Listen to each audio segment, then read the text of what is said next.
स्वप्नांचा प्रवासी सुशांत पटना शहराच्या एका साध्या मध्यमवर्गीय घरात जन्मलेला सुशांत लहानापासूनच वेगळा होता. इतर मुलं जिथे खेळण्यात रमायची तिथे सुशांत आकाशाकडे पाहत प्रश्न विचारायचा. तारे इतके दूर असतात का? माणूस अंतराळात कसा राहतो? त्याची आई त्याला हसत म्हणायची. तू खूप विचार करतोस रे. पण सुशांतसाठी विचार करणं म्हणजेच जगणं होतं. बुद्धिमत्ता आणि स्वप्नांचा संगम. शाळेत तो अभ्यासात हुशार होता. भौतिकशास्त्र, गणित, खगोलशास्त्र या विषयात त्याला विशेष गोडी होती. IITचे स्वप्न पाहत असतानाच नियतीने त्याच्यासमोर एक वेगळाच मार्ग उलगडला, नृत्य आणि अभिनयाचा.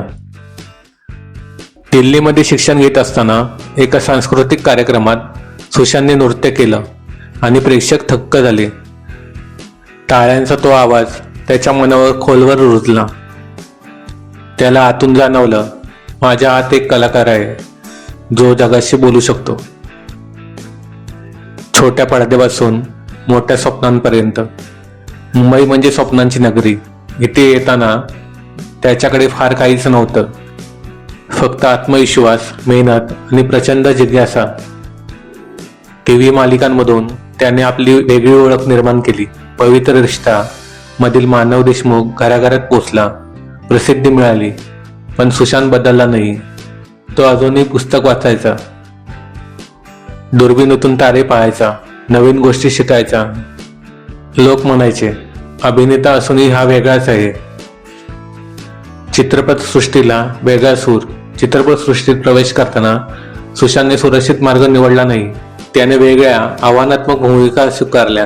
काय पोछे, डिटेक्टिव्ह व्योमकेश बक्षी, MS धोनी ह्या त्याच्या भूमिका.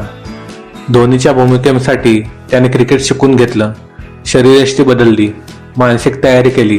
कारण सुशांतसाठी अभिनय म्हणजे फक्त पडद्यावर दिसणं नव्हतं, तो त्या पात्रात जगायचा.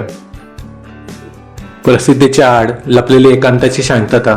प्रसिद्धी आली पण तिच्यासोबत एकाकी पण आलं.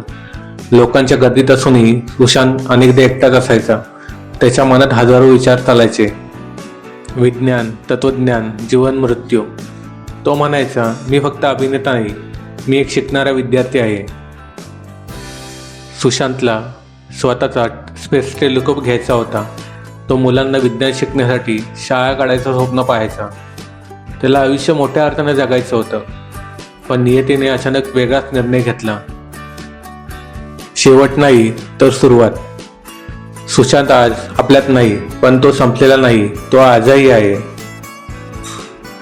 एका मुलाच्या स्वप्नात जो आकाशाकडे पाहतो, एका कलाकारात जो वेगळा विचार करतो आणि प्रत्येकात जो समाजाच्या चौकटीपलीकडे जाऊन जगू इच्छितो.